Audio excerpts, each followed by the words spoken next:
One of the world's most beloved and inspirational scientists, Stephen Hawking, passed away on March 14, 2018.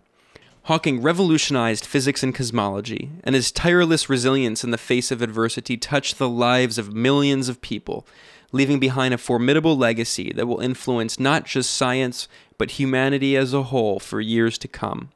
What is much less known about Hawking, however, is that he was also very politically active and held a variety of leftist views. He spoke out against numerous wars, called for action against climate catastrophe, and defended socialist programs that helped society progress. In fact, Hawking's final post in an Ask Me Anything interview on the social media website Reddit warned against the dangers of capitalism and the endless inequalities it creates.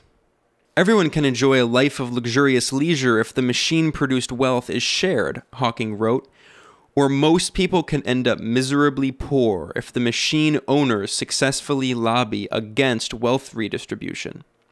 He was also a strong voice in support of socialized medicine. Hawking frequently called for greater funding for the British government's National Health Service and vociferously opposed attempts at privatizing it. The more profit is extracted from the system, the more private monopolies grow and the more expensive healthcare becomes, he explained. The NHS must be preserved from commercial interests. Hawking's progressive orientation also extended into the realm of foreign policy. When the US and UK illegally invaded Iraq in 2003, Hawking condemned the war. At a peace demonstration in London in 2004, he blasted the Iraq War as a war crime that was based on lies. In 2013, Hawking even came out in support of the boycott of Israel on behalf of Palestinian human rights. Despite the ensuing smear campaign and massive backlash, he stood tall for justice. On environmental destruction, Hawking was equally outspoken. He condemned far-right U.S. President Donald Trump for rejecting climate science and opposing action against climate change. We are close to the tipping point where global warming becomes irreversible. Trump's action could push the Earth over the brink to become like Venus, with a temperature of 250 degrees and raining sulfuric acid. Climate change is one of the great dangers we face, and it's one we can prevent if we act now. Hawking was part of a long line of revolutionary physicists who had revolutionary politics. His predecessor, Albert Einstein, was a committed socialist who admired Vladimir Lenin and who, given his close links to communists, was carefully monitored by the FBI, which compiled a 1,400-page file on him. Hawking's contemporary, Carl Sagan, was also a leftist who was committed to popularizing science education for the working class. Stephen Hawking faced unimaginable physical obstacles, but he always rode over them in his signature wheelchair.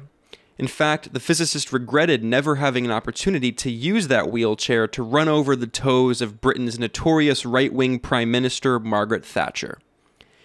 Up until his final days at age 76, decades longer than doctors initially told him he would live, Hawking continued his quest to understand the universe and to make it more just. The thrill of discovering something no one knew before is like nothing else I know. I want to share my excitement with everyone. My main challenge has been Lou Gehrig's disease, or ALS. I have had it since I was 21, but it has not prevented me from exploring the universe with my mind. He was deeply motivated to always keep on fighting, not by religion, but rather by a secular humanist worldview. Hawking recognized that we as humans create our world, and it is our responsibility and our responsibility alone to make it a better place. No one created the universe, and no one directs our fate. This leads me to a profound realization. There is probably no heaven, and no afterlife either. We have this one life to appreciate the grand design of the universe.